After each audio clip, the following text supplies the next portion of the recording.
ganhas com armas carnais. É a palavra de Deus, é o jejum, é a oração, é o louvor, porque fazendo assim os demônios vão embora e você vai ter paz lá na sua casa. Você vai ter paz no seu serviço. Você vai ver vitória na sua vida, porque vitória vem. Mas eu preciso insistir com Deus. Deus, eu quero vitória dentro da minha casa. Eu quero a minha família na casa do Senhor. Eu quero meu filho salvo. Eu quero. E se você vai para a presença de Deus crendo, olha, o Senhor Jesus diz, aquele que pede, recebe. Aquele que busca, acha. Não adianta só pedir, tem que buscar. Aquele que bate a porta, se abre. Pede, bate, e a porta ela vai se abrir e tu vai cantar de vitória. Mas é preciso ter coragem. Nós falamos assim, Deus faz uma grande obra na minha vida, mas grande obra é para quem persevera com Deus. Eu sei que ninguém aqui quer ver filhos, quer ver parentes na maconha, na cocaína, nas drogas, não. Eu sei que eu e você temos que levantar nossa mão e profetizar como profetizou Josué. Diga comigo, eu e a minha casa serviremos ao Senhor. Pronto. Servir não é coisa de quem fica dormindo. Servir vem de serve, é trabalho, é luta, é guerra. E se serve a Deus, Deus vai recompensar. Glória a Deus, aleluia. Nós não podemos só orar, só pedir, Deus faz com a minha vida, não. Quando Jesus subiu ao monte lá, os discípulos ficaram lá embaixo, trouxeram um jovem endemoniado. Os apóstolos oraram, o demônio não foi embora. Quando Jesus chegou, eles perguntaram, Senhor, por que não podemos expulsar o demônio dele? O Senhor Jesus disse, primeiro, por causa da vossa pequena fé. E segundo, porque tem casta de demônio que só sai com jejum e oração. Pastor, eu tenho fé, o demônio foi embora, então vamos para a oração, vamos para o jejum, que o demônio vai ser queimado. E na sua casa é lugar de Deus ser glorificado. A sua família é presente de Deus. A tua família é presente de Deus. Você entendeu? A tua família é presente de Deus. Então diga glória ao Senhor. Não deixe o diabo roubar o que Deus te deu. Nós precisamos entender isto. Se nós não estivermos dispostos a lutar por aquilo que nós mais queremos, então vamos lutar por quê? Está certo ou está errado, irmãos? Eu creio que esta semana vai ter mais gente consagrando a Deus aí em nome de Jesus. Eu creio. Eu creio que os que não fizeram, Deus vai te incomodar. Deus vai te incomodar. Eu vou entrar na guerra. Eu vou ajudar o pastor porque ele está lutando pela minha própria família. Ele está lutando para o nosso bem. Está me pegando o pé. É para o meu bem. E é para isso mesmo. Eu não quero ver você chegar aqui contando derrota. Eu quero que você chegue, pastor. Meu parente se converteu. Meu primo, meu irmão, minha família se converteu. Aí eu vou dar glória ao meu Senhor, porque esta é a nossa busca. É pela salvação das almas. Porque se uma pessoa ora, a Bíblia diz que pode muito em seus efeitos, a oração de jejum. Mas se 200 pessoas oram, então o poder é maior. O poder é maior. Então nós precisamos nos unir também nestas guerras. Glória ao Senhor Jesus. 1 Coríntios capítulo 7, acharam? Vamos lá, diz assim a palavra de Deus, a partir do verso 1. Acompanha aí, 1 Coríntios capítulo 7. Ora, quantas coisas que me escrevestes, bom seria que o homem não tocasse em mulher. Mas por causa da prostituição, cada um tem a sua própria... E cada uma tem o seu próprio. A mulher paga, o marido pague à mulher a devida benevolência. E da mesma sorte a mulher ao marido. Verso 4 da igreja. A mulher não tem poder sobre o seu próprio corpo, mas tem um marido. E também da mesma maneira, o marido não tem poder sobre o seu próprio corpo. Pronto, só tem aí para a gente começar. Só tem aí para começar um pouquinho. Ora, quando Deus diz assim, cada mulher tem o seu próprio, e cada homem tem a sua própria. Eu pergunto uma coisa para vocês: quando alguém vai casar, tem um contrato? Como não tem? O que você assina lá no cartório? Não é uma certidão? Aqui é um contrato. Aqui é um contrato. É um contrato de quê? De uma sociedade. É um contrato de uma sociedade.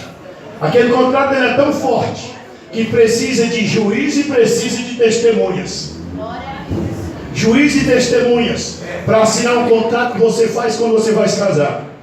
Por que tem que assinar um contrato? Eu pergunto uma coisa para você hoje. A pessoa se casa, pode ser que amanhã ele olhe para a esposa ou para o esposo, e aí a pessoa diz assim, não gosto mais dele não gosto mais dela não. Dá direito a separar? Não dá direito. Pode aparecer alguém mais importante do que o cônjuge que o outro tem? Pode? Pode ou não? Pode. Aos olhos da pessoa, pode. Ora, Você compra o seu dinheiro, comprou um Fusca, amanhã aparece um BMW. Seja homem, seja mulher que eu estou falando aqui, vocês estão entendendo? Aí você se sente atraído pelo BMW, não sente? Você tem o direito de tocar naquela BMW? Seja homem ou mulher? Não, por quê? Porque não é sua, não é seu. Você tem um contrato, você fez um contrato. É por isso que eu explico para vocês. Casamento, o pastor faz casamento? Não, o pastor abençoa o casamento. O pastor abençoa o casamento desde que esteja de acordo com a lei de Deus e com a lei dos homens. Porque se não estiver, não é casamento, é ajuntamento. Ora, o que ocorre? Se a pessoa se casa hoje, amanhã surgem problemas, qual é o dever dos dois? Ir embora ou resolver os problemas?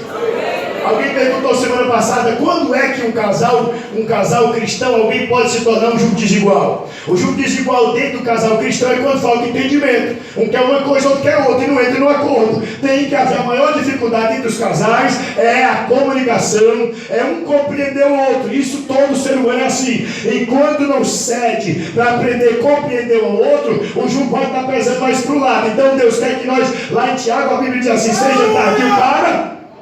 Seja pronto para e tardio para. Todo mundo quer falar muito, mas ouvir ninguém quer. É o problema que surge entre os casais. Ninguém quer ouvir ninguém. Aí surgem as discussões. Um não quer ouvir, outro também não quer ouvir. Aí surgem as brigas. Não tem entendimento. Quando não tem entendimento, o diabo põe, vai e separa. Mas é coisa do diabo. A Bíblia diz assim, para quem quer saber se pode separar, o Senhor Jesus diz assim, eu vos digo que Moisés permitiu, aleluia, dar carta de divórcio por causa da dureza dos vossos corações. Jesus diz, porém, eu vos digo, eu não permito que o homem separe da mulher e nem a mulher separe do homem, a não ser por causa de adultério. Por quê? Aí ele vem e diz assim, aquilo que Deus ajuntou, não separe. Nem o homem nem a mulher tem direito de separar se não houver adultério. Tem problema? Vai orar, jejuar, estudar, ter humildade, e Deus vai dar vitória dentro de casa, amém? Quando os pais dão glória a Deus nesta hora, em nome do Senhor Jesus. Quem veio para matar, roubar e destruir foi o diabo. A tua família, o diabo não vai destruir, porque foi Deus que te deu. Então, levante a mão e que Deus abençoe a minha casa. Eu abençoe a minha casa, a minha família, em nome do Senhor Jesus. Guerrei por ela, que é o seu bem de destino na terra para te fazer feliz. Deu para entender, pessoal? Vocês querem mais saber sobre isso? Se o Senhor Jesus diz, aquilo que Deus ajuntou, não separe. Agora, se houver adultério, Deus dá o direito da pessoa ofendida, tem a liberdade de perdoar ou largar. Mas se perdoar é pior ou é melhor? Se puder perdoar é melhor. É melhor porque evita muitos transtornos sociais, materiais, sabe, um monte de coisa. Então, se puder perdoar e tiver a graça de Deus, é a melhor coisa que faz. Vamos continuar? Então veja, porque às vezes, o que provoca a separação? Falta de entendimento. Nós às vezes dizemos que somos cristãos, por que nas igrejas hoje tem muito divórcio? Está quase se equiparando ao mundo. Porque não temem a Deus, não obedecem a Deus. A vida é minha, eu faço o que eu quero, faz coisa melhor. Primeiro porque não é sua vida, não é minha. Minha vida é sua vida, primeiro pertence a Deus. E quando você faz um contrato lá no cartório, você não tem direito nem sobre o seu corpo. Está dizendo a Bíblia. Não, lê aí, nós acabamos de ler. Vamos lá, abre aí. Eu faço o que eu quero, faz não. Se faz o que quer, está em rebeldia. Não vai fazer o que quer, não. Vamos lá, versículo 4, de que nós lemos. Vamos lá. O marido, versículo 3 diz assim, o marido paga a mulher devida e da mesma sorte a mulher ao marido. Só segura um pouquinho o 4. O que é benevolência? Eu tenho que pagar para minha esposa, ela pagar para mim, vocês são casados, tem que pagar o quê? Benevolência. O que é benevolência? Oi? Benevolência é a prática de praticar o bem continuamente. Eu tenho que fazer o bem continuamente. Isso é benevolência. Eu tenho que fazer o bem, praticando o bem continuamente. Agora o verso 4, vamos lá. A mulher não tem poder sobre o seu próprio, mas tem no marido. E também, da mesma maneira, o marido não tem poder sobre o seu próprio corpo, mas tem na mulher. Então esse negócio, nós temos que ser adultos, nós não somos crianças, nós estamos falando de pessoas adultas, pessoas que têm responsabilidade, jovens que não são casados vão ter, precisam aprender para não errarem, para serem abençoados. Então, quando a pessoa se casa, ela fez um contrato aceitando os princípios morais de que ela está fazendo o quê? Eu não tenho direito sobre o meu próprio e nenhum tem. Por dois motivos. Primeiro, porque pertence a Deus. Segundo, quem tem direito é o cônjuge. Eu não ouvi um glória agora? Eita Jesus. Mas eu queria fazer o que eu quisesse. Está errado. Jesus está dizendo que você não tem direito. Você fez um contrato. Você fez um contrato. Você não se pertence a si mesmo, não. Vocês querem ver um negócio? Você, dentro desse texto da Bíblia, dizendo, você não tem direito nem sobre o seu corpo. A vida não te pertence. A vida pertence primeiro a Deus e depois o seu cônjuge. Se for de homem, pertence à mulher. Se for mulher, pertence a homem. Então não tem o direito. Amém, pessoal? Então, se tinha algum demônio, porque a Bíblia diz assim, conhecereis a verdade vos libertará. Então a palavra de Deus expulsa o demônio. Não precisa ficar preocupado muito, sabe, vou fazer campanha para Deus expulsar o demônio. Tudo bem, temos que orar e jejuar, e orar para Deus expulsar o demônio. Porém, pela verdade, quem tem consciência e aceita a verdade, o demônio já vai embora. Pastor, e quem não aceita, tem que orar e jejuar para Deus expulsar, porque pela verdade tem demônio que não quer ir, porque não aceita. Deu para entender? Vamos continuar aqui, olha aí, ó. Verso 5, isso aqui é mais forte. Verso 5, vou pedir para você ler. Não desalteis um ao outro, senão por consentimento mútuo, por algum tempo, para vos aplicar a oração, e depois ajudai-vos outra vez, para que Satanás vos não tente pela vossa incontinência. Isso está falando de uma vida íntima em casal, entre casal. A gente, como pastor, a gente estuda a Bíblia um pouquinho para poder orientar as pessoas. Tem pessoas que elas não querem ter responsabilidade conjugal. Para que se casa? Morre solteiro. Deus dá liberdade, seja homem, seja mulher. Então, dentro desse texto, casou, tem um compromisso. Não pertence mais a si mesmo. Amém, pessoal? Amém. Então, pode separar? Não. Vamos lá, para frente um pouquinho aí no verso. Vamos para o verso 10. Verso 10, do mesmo Coríntios 7.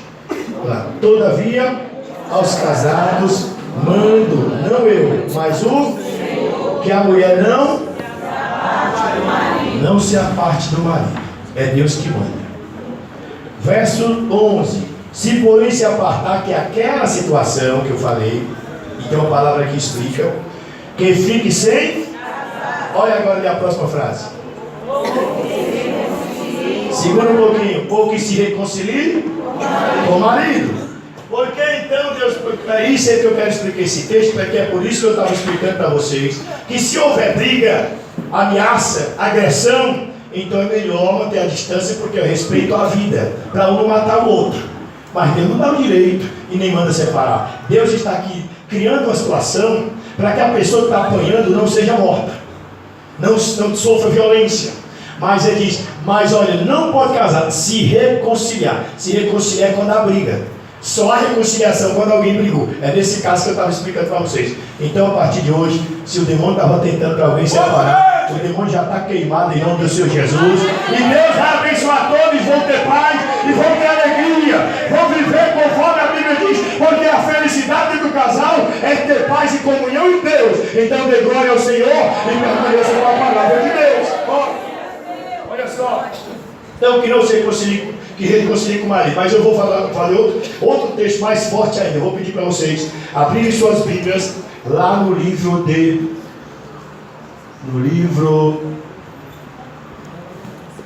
de Mateus. Não é o 19? Não é o 19 dessa vez. Dessa vez é o 18. Mateus capítulo 18. Eu pergunto uma coisa para vocês. Fazer uma pergunta aqui para vocês, que vocês já entenderam da Bíblia. Ora, a Bíblia diz, antes de você ler Mateus, eu vou pedir para você abrir Filipenses capítulo 4, verso 8. Filipenses capítulo 4, verso 8. E depois nós vamos voltar para Mateus, que eu vou fazer a pergunta para vocês.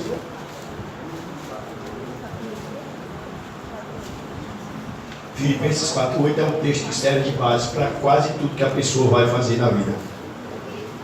Filipenses 4, 8, o que diz aí? Eu vou deixar você ler. Não tornais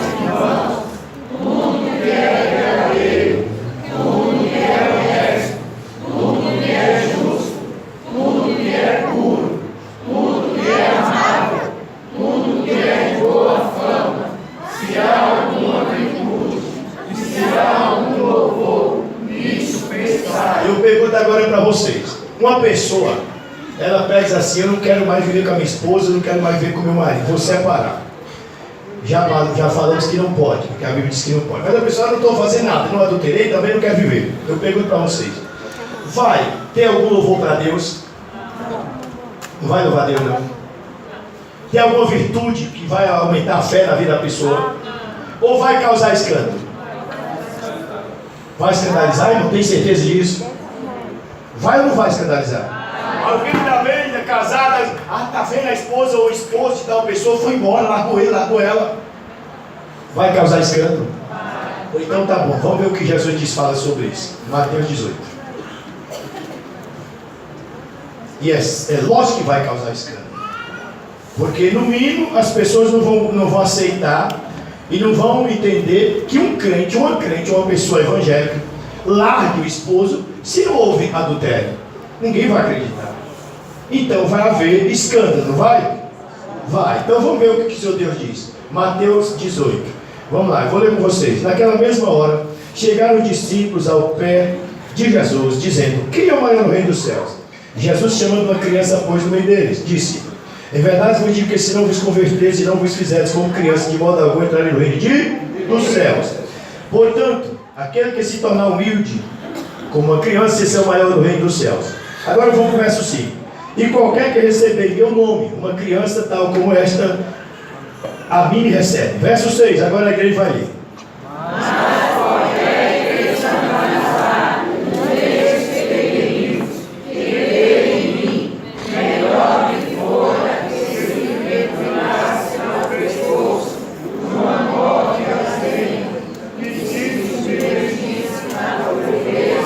Pronto, verso 7.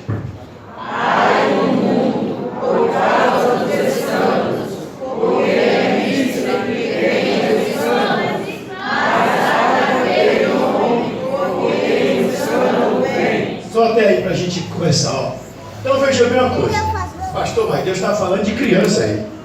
Eu pergunto uma coisa, ainda que ele estivesse falando só de criança, quando o casal se separa, quem são as pessoas que mais vão sofrer? As crianças, isso não é só no sentido físico, é no sentido de pessoas imaturas espiritualmente. Qualquer pessoa que der um escândalo, porque na sequência ele diz: ai do mundo por causa dos escândalos. O conselho que Deus dá é tão forte que talvez vocês não tenham percebido. Mas eu vou falar uma coisa para vocês, foi perguntado hoje aqui: tem perdão, tem salvação para quem se suicida? Não.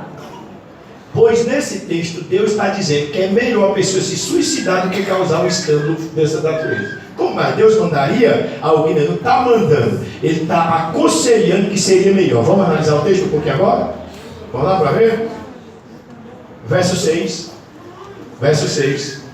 Não é que Deus está mandando, não vão dizer por aí que eu estou pregando que Deus mandou a pessoa suicidar, não é isso. Ele está fazendo uma comparação que seria melhor, menos prejudicial socialmente e espiritualmente. Vou explicar. Verso 6, vamos lá. Mas qualquer que escandalizar um destes que crê em mim. Quem crê em mim não pode ser criança. Estou explicando que não pode ser criança de colo, porque criança não tem discernimento de fé. Ele está falando aqui de cristãos que creem, de pessoas que têm discernimento do que é fé e incredulidade. Está fazendo de crentes que são comparados a crianças, que precisam ser cuidados. Deu para entender?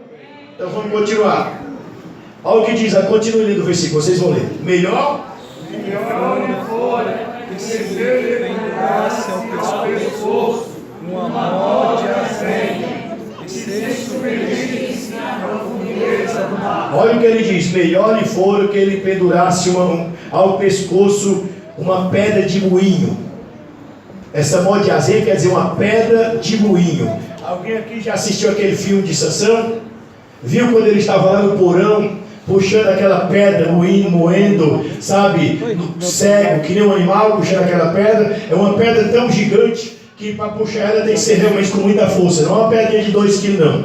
É uma pedra gigante que tem um buraco, em que com certeza ela nunca deixaria alguém que descesse do fundo do mar se levantar. Então Deus estava dizendo ao Senhor Jesus assim: ó, se alguém vier cometer um escândalo, de forma que alguém que crê em mim venha se escandalizar, eu aconselho que seria melhor, menos prejudicial, colocar uma pedra no pescoço e se lançar no fundo do mar. Ele não está dizendo para outro lançar, ele está dizendo se lançar. Ele está falando de suicídio aqui. Porque se uma pessoa se lançar no fundo do mar com a pedra no pescoço é suicídio, não é? Então, o que Jesus estava querendo dizer? Se quer ir para o inferno, vá só. Mas não impeça os outros que querem seguir a mim. É isso que Jesus estava dizendo. Se uma pessoa tiver coragem de escandalizar, seria melhor se suicidar do que escandalizar outras pessoas. Porque uma pessoa, quando se escandaliza com o evangelho, com a família, ou com alguma coisa assim, ela não quer mais saber de Jesus. E a pessoa que se escandaliza por culpa de alguém, ela não tem culpa. Quem é culpada é a que causou o escândalo. Portanto, se alguém pensava em separar do marido ou da mulher, simplesmente porque tem problema, o meu conselho hoje diante de Deus: vá orar, vá jejuar, vá buscar a Deus, porque Deus não deu esse direito não. Eu sei que é dura a palavra, mas ela precisa ser pregada para cortar as asas de demônio que muitas vezes estão voando, tentando encontrar alguém para destruir. Mas nesta noite, pelo poder desta palavra, em nome de Jesus Cristo, todo laço do diabo está repreendido em nome de Jesus. Você crê, levante a mão, glorifique a Deus e diga amém. Porque a palavra de Deus é que liberta, que transforma a vida. Então Deus não dá o direito. Deus não dá o direito. Amém, pessoal? Amém. Estamos vacinados sobre isso. Deus não dá o direito. Eu sei que é doutrina dura, mas tem que ser pregada. Porque se não for pregada, então a soberba da vida, a ostentação das coisas do mundo, o diabo pode ter aproveitado. Mas debaixo do sangue de Jesus, todos aqui estão guardados, protegidos, abençoados em nome do Senhor Jesus. Glória a Deus. Aí Jesus diz assim: ai do mundo, olha, ai do mundo por causa dos escândalos, porque é mister que vê os escândalos, seja livre. Ou seja, vai haver escândalo. Mas ele diz: mas ai daquele homem, porque o escândalo vem. Então nós precisamos entender, eu preciso orar a Deus, eu preciso lutar para não cometer escândalo diante de ninguém. Que o sangue de Jesus nos guarde, que o Espírito Santo de Deus nos proteja, nos dê humildade. Porque sabe o que falta muitas vezes entre os casais? É a compreensão de aceitação da autoridade. Isso estou falando para cristãos. É lógico que as pessoas que têm cônjuge, que não são cristãos, têm um jugo mais pesado. Mas para quem serve a Deus, os dois precisam se submeter ao que Jesus diz. Porque se não se submeter ao que o Senhor diz na sua palavra, não tem casamento feliz, ninguém vai ser feliz na terra. Precisamos do que o Senhor diz na sua palavra. Amém, irmãos? Amém. Isso é o que a palavra de Deus diz com relação a este assunto de poder ou não separar. Agora, se tem ameaça de vida, risco de morte, Deus permite que a pessoa se afaste para não ter, porque a ética de Deus, ética quer dizer respeito à vida, e é o que Deus espera, é que todos vivam e que vivam em paz. Quem quer guerra e destruição é Satanás. Agora nós precisamos buscar o Espírito de Deus em nossas vidas. Amém, pessoal? Amém. Então vamos ver aqui um negócio. Abre a sua Bíblia em Efésios capítulo 5. Está vacinado contra esse negócio agora? Glória a Jesus. Efésios capítulo 5.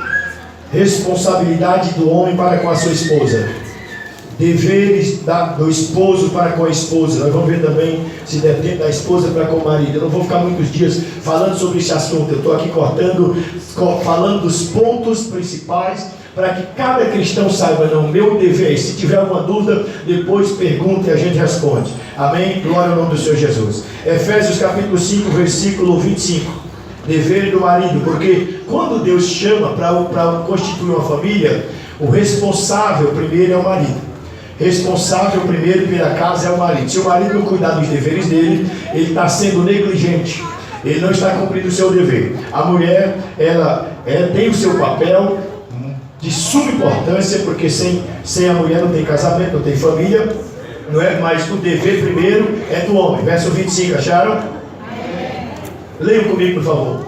Vós, maridos, amai a vossa mulher, como também Cristo amou a igreja e a si mesmo se entregou por ela. Vocês lembram do amor, dos 4 tipos de amor que nós falamos aqui? Qual é o amor que está incluído aqui? O amor? O amor não, esse não é o filho. Também? Qual? Não, esse não. Quando fala de Jesus pela igreja, a ágape. Quando está falando de Jesus pela igreja, está falando do ágape. O ágape é o amor sacrificial. Pastor, mas tem que ter este amor entre os casais também, tem ou não? Tem, pessoal, tem que ter. Por quê? Se o marido não estiver disposto a fazer um sacrifício pela sua esposa, então quando surge uma necessidade, uma deficiência, ou seja, uma necessidade da esposa, o marido não vai atender. E o Senhor Jesus, ele se entregou na cruz do Calvário para resgatar a noiva, que é a igreja. E o marido muitas vezes é cobrado dele sacrifícios que vão doer, mas ele precisa fazer. Precisa fazer, porque é o que ele diz: amai vossa esposa, mulher, como também Cristo amou a igreja. Assim mesmo se entregou ele se entregou por ela, ou seja, a própria vida, para ter a esposa ou a noiva. O cristão, o jovem, quando ele vai se casar, ele precisa entender a mulher. Ele vai entregar a sua vida para viver em prol daquela pessoa. Ele vai renunciar tudo que ele pensava como pessoa particular, para viver agora a vida com a esposa. E o dever é atender ela. Olha, veja o verso 26, por favor. Para santificar, purificando-a com a lavagem da água pela palavra. Aqui entra a responsabilidade do ofício sacerdotal do marido, porque Cristo, ele é o sacerdote da igreja. Ele fez tudo para trazer a igreja do mundo e trazer para o altar de Deus. E o marido tem que lutar para levar a família para o altar do Senhor. Amém, varões? Amém. Domingo está todo mundo jejuando aqui, mais eu. Eita glória! Quem que deu glória aí, mais eu? Aleluia! Domingo vai ter mais gente dando glória aqui, mais nós. Glória a Jesus. Isto é sacrifício. Isto é renunciar a si mesmo. Porque eu falei para vocês semana passada do Jó, não falei? O Jó fazia o quê? Por que ele fazia o sacrifício? Pelos filhos. A Bíblia não fala que ele fez pela mulher, mas aqui Deus manda fazer. Deus manda se entregar. Glória ao Senhor Jesus. Quando ele pensava que os filhos tinham pecado, Joaí fala: Senhor, porventura os meus filhos cometeram pecados contra ti. Iam lá e prestavam sacrifício. Foi por isso que eu convoquei pais e mães aqui, para prestarmos o sacrifício pelos filhos. Sacrifício de jejum, sacrifício de oração. Muitos não fizeram, mas esta semana eu creio que tu vai fazer. Amém, irmão? Tu vai fazer. Se você não fizer no dia, tu vai fazer no outro. Até domingo tu vai chegar. Tu vai fazer um antes de domingo, e domingo tu vai fazer outro. Tu vai fazer. Deus vai te incomodar. Oh, meu Deus. Deixa eu jejuar pelo meu filho, orar pelo meu filho, pela minha filha. Deixa eu jejuar pela minha casa, pela minha família. Porque, meu irmão, quem quer família abençoada, eu falei aqui, ó, casa, família não é resultado, sabe, de simplesmente no cartório, não. Família é resultado de muito trabalho. Dá trabalho. Família dá trabalho. Não é brincadeira, não. Falei que ninguém compra feito. Quer, vai ter que trabalhar e construir. Se o Senhor não edificar a casa, em vão trabalham os que edificam. Pai que não tem responsabilidade espiritual dentro de casa, ele está sendo um pranada, ele está sendo um negligente, ele não está cuidando da família como Deus manda, porque o pai, ele tem que ir para a presença de Deus e interceder pela família. É dever dele. A minha esposa ora. Quem é o homem? É você ou é a mulher? É você que tem que orar, meu irmão. Se está aqui nesta noite, é você que tem que orar. Sua mulher vai te ajudar, mas não é o dever principal dela. Não ouvi nenhum glória. Eita, Jesus. Tem muito marmanjo aí que só come porque os outros dão. E na vida espiritual tem muita gente que só está vivo porque a mulher ora e os filhos oram. Só está vivo por isso. Deus deu livramento do meu esposo, aquele tribuloso, nem crente é, mas a mulher está orando. A mulher está orando. Fazer o quê, né? Deus chamou ela, então ela vai orar e Deus vai dar vitória também. Por quê? Irmãos, Deus, ele usa quem se coloca na presença dele. Se não coloca na presença de Deus, como é que Deus vai usar? O desejo de Deus é que o homem seja o cabeça de casa. Cabeça não é para pisar, é para orientar. Cabeça é que pensa, não é? Cabeça não é que toma as decisões? Pois é assim que o marido tem que ser. Agora, e se a mulher não quer? Aí é rebeldia dela, o problema é dela. Ela vai se ter com Deus. Faz sua parte e deixa que Deus vai cuidar de você. Em nome do Senhor Jesus. Olha, Efésios 5, 26. Vamos lá mais aí um pouquinho, vamos estar terminando já. Vocês já vão para cá dormir. Assim, 27. Mas para apresentar a si mesmo igreja gloriosa, sem mácula. Ou seja, aquilo que macula, aquilo que é mancha, aquilo que é errado, aquilo que não presta, que não traz brilho, que não traz edificação, devemos lutar para retirar. Amém, irmãos? Glória a Jesus. Sem ruga, não está falando de velhice, não. Está falando de realmente de falta de beleza com Deus. Nem coisa semelhante, mas santa e irrepreensível. Isso aqui é luta que nós temos para alcançar. Assim devem os maridos fazer o quê? Amar a sua própria mulher como o seu próprio. Quem ama a sua mulher, ama-se a si mesmo. O camarada come, vai lá, enche a barriga de bife, deixa a mulher com fome. Eu vou almoçar lá na churrascaria, mas para minha esposa vou levar um ovo. Tem isso, né, irmão? Vocês pensam que não tem gente assim, não? Vocês pensam que o marido vai lá e compra a roupa mais cara para ele, o perfume mais caro ele compra para ele, mas para a mulher leva uma Avon daquele que mata barata. Que mata barata, né? Aí está dizendo que está. Entendeu? Essa questão da desigualdade, da falta de amor, de zelo. O Senhor Jesus deu o melhor, deu a própria vida por nós. O marido ele precisa cuidar, um dever do marido cuidar da esposa. Isso é dever. Aí as mulheres não tem, eu tenho, para elas também, daqui a pouco. 28. 29. Porque nunca ninguém aborreceu sua própria carne, antes a alimenta e sustenta, como também o Senhor a igreja. Olha aí que coisa linda. Quem é que alimenta a igreja? Vai dizendo aí, quem é que sustenta a igreja? Ô meu irmão, como cristão nós temos o privilégio. Como é que Deus sustenta a igreja? Muitas vezes está atribulado, aí dobra o joelho e fala, Senhor, me ajude aqui. Aí o Espírito de Deus vem, retira aquela angústia, aquela aflição. Muitas vezes está atribulado o domingo todo, sem saber o que fazer. Aí chega na igreja, Deus diz, eu estou cuidando de você, pode deixar que eu vou te sustentar. Eu vou te sustentar, é Deus que cuida de você, é Deus que te consola, é Deus que te guarda, é Deus que te protege, é Deus que te fortalece, porque se não fosse Deus, eu e você já teríamos morrido. Mas quando Deus diz, Ele cuida de você, Ele cuida da sua vida, Ele te dá paz. Às vezes tu vê atribulada, mas quando chega na casa de Deus, ouve uma palavra dessa dizendo, é Ele que cuida da igreja. Ei, diga para quem está ao seu lado, é Ele que cuida de você, é Ele que cuida do Senhor, é Ele que cuida da sua pessoa, meu irmão, é Ele que cuida do Senhor, Ele vai te cuidar, Ele está cuidando, Ele vai preservar. É o Deus Todo-Poderoso que cuida da minha casa, que cuida da tua casa, que cuida da tua vida. Não, pastor, eu estou solitária, mas Deus diz, eu faço com que o solitário viva em família. E glória a Deus nesta hora. Glória ao nome do Senhor Jesus.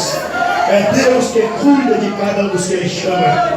Quando Ele chama, Ele cuida. É Ele que preserva. É Ele que cuida. É o Senhor. Descansa em Deus. Pastor, tem luta. Mas quem é que vai passar na terra sem luta? Se o Senhor Jesus já disse, no mundo tereis aflições, mas Ele disse, tenha bom ânimo. Essa luta vai passar. Deus vai te dar vitória em nome do Senhor Jesus. Graças a Deus. Glória ao Senhor Jesus. E aí Ele diz, louvado seja o Senhor, verso 30. Porque somos membros do seu corpo, de sua carne e de seus ossos. Por isso deixará o homem seu pai e sua mãe, e se unirá à sua mulher, e serão dois numa carne. Aí mais uma vez, não pode haver separação, porque se é uma carne só, são duas pessoas vivendo em um corpo só. É uma carne só, não dá para separar. Não existe como você colar duas folhas de papel. Faz um teste, chega na sua casa amanhã, pega duas folhas de papel, passa a cola e põe para secar. Depois tem que separar as duas para ver o que acontece. É assim que ocorre quando duas pessoas querem separar. Pode arrancar os pedaços, mas vai doer pro resto da vida. Vai ter problema. Então é melhor lutar com Deus, permanecer do jeito que Deus diz. Glória ao Senhor Jesus. Grande é este mistério. Digo, porém, a respeito de Cristo e da igreja. Assim também vós, cada um em particular, ame a sua própria mulher, cada como a si mesmo, e a mulher reverência.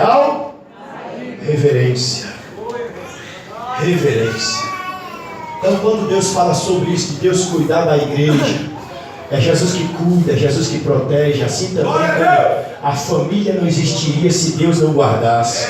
É por isso que nós estamos sempre citando aqui o Salmo 127. Se o Senhor não edificar a casa, em vão trabalham os edificadores.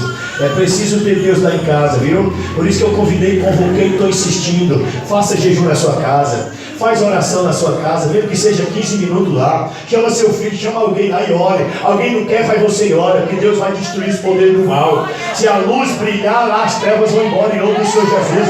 Deus vai te abençoar. Mas faça um propósito com Deus de fazer jejum na sua casa, de orar na sua casa, de ler Bíblia na sua casa, de louvar a Deus na sua casa, porque a tua casa é a casa de Deus, irmão. A tua casa é a casa de Deus. Ele quer edificar a tua casa. Ele quer que você tenha paz. Ah, pastor, mas eu moro só. Mora só, mas não está só, porque Jesus, Ele está lá com você. Faz jejum e oração e Deus vai te abençoar. Problemas, todo mundo vai ter na terra.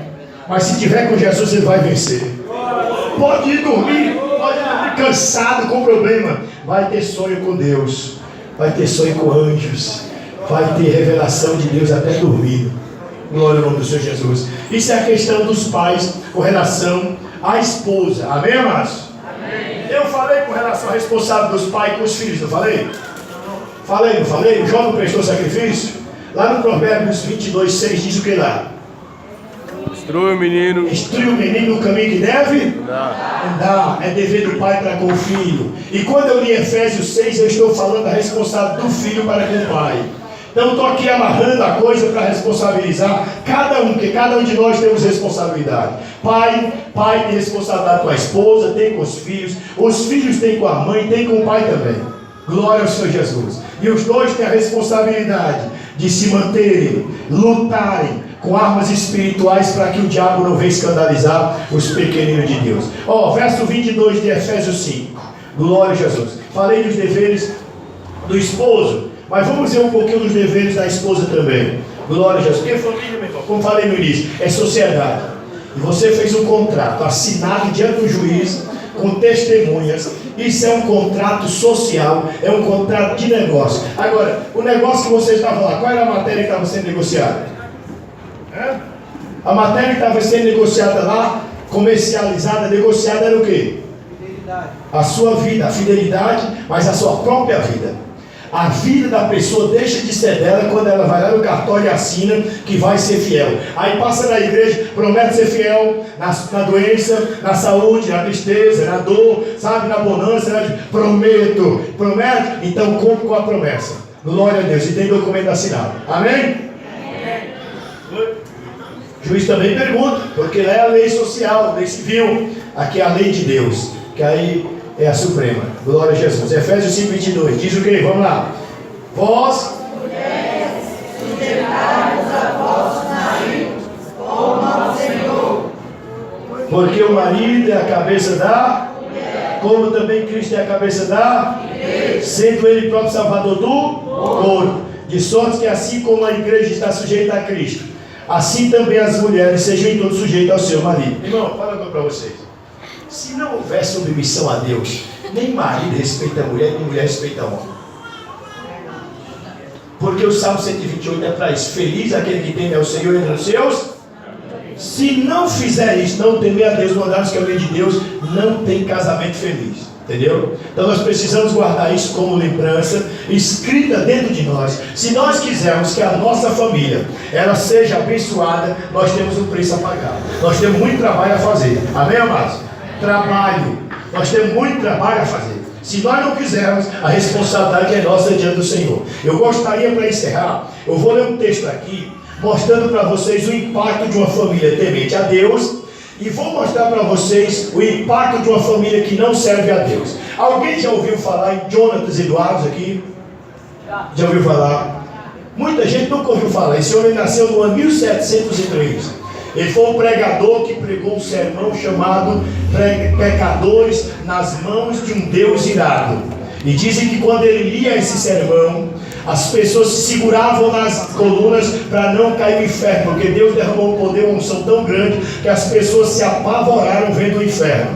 Este homem, ele nasceu no ano 1703 e tem um texto que fala só os efeitos da família dele. E eu vou mostrar para ver se você guarda alguma lição, se devemos ou não lutar pela nossa família. Olha só, tem muita gente, irmão, que ele compara Jonatas Edwards, né? 1703 ele nasceu. Tem muita gente que compara a família com uma banana. Vende na feira qualquer coisa. Aliás, se conta a história de um homem que foi na feira, E aí ele observou uma pedra, que aquela pedra ela tinha um brilho diferente das outras que estavam no meio. Ele pegou e comprou aquela pedra por $10. Pegou, ele conhecendo, levou para um joalheiro avaliar aquela loja, aquela pedra. Enquanto ele saiu daquela feira, foi no joalheiro, o joalheiro avaliou e aquela pedra valia $2,5 milhões. Quem não conhecia, negociou por $10. Aquele que comprou, levou e já viu que valia $2,5 milhões. Assim são pessoas que não valorizam a família. Por qualquer coisinha estou indo embora. Por R$10 eu falo R$10 e vou embora. Se não tem R$5 eu vou para lá. Se não tem R$5 eu vou embora. Isso são pessoas que não aprenderam o valor que tem uma família. São pessoas que não sabem o valor do que Deus entregou na mão dele. Ele tem, mas às vezes não sabe avaliar. Em nome de Jesus, comece a avaliar melhor o que Deus te deu. Em nome de Jesus, vamos começar a valorizar mais aquele que Deus nos deu. Porque uma pessoa sem família geralmente é uma pessoa viciada, uma pessoa que cai nas doenças, que cai nas drogas, que cai na prostituição e perde a salvação. Eu vou mostrar para vocês. Então o aprendizado que nós temos na casa de Deus é para a gente levar para o resto da vida. Camarada, dizem que o camarada jovem se apaixonou por uma jovem, mas ele era todo autoritário. Aí ele assim, casou, a moça concedeu, aceitou casar com ele, bebê. Na lua de mel, sabe o que ele levou para a lua de mel? Um galo. E a moça viu aquele negócio, mas para que esse galo? Quando foi de manhã cedo, o galo cantou. Ele foi lá, pegou um revólver, deu um tiro no galo. Deu tiro no galo, a mocinha doida para mostrar para você que quem canta de galo aqui é só eu.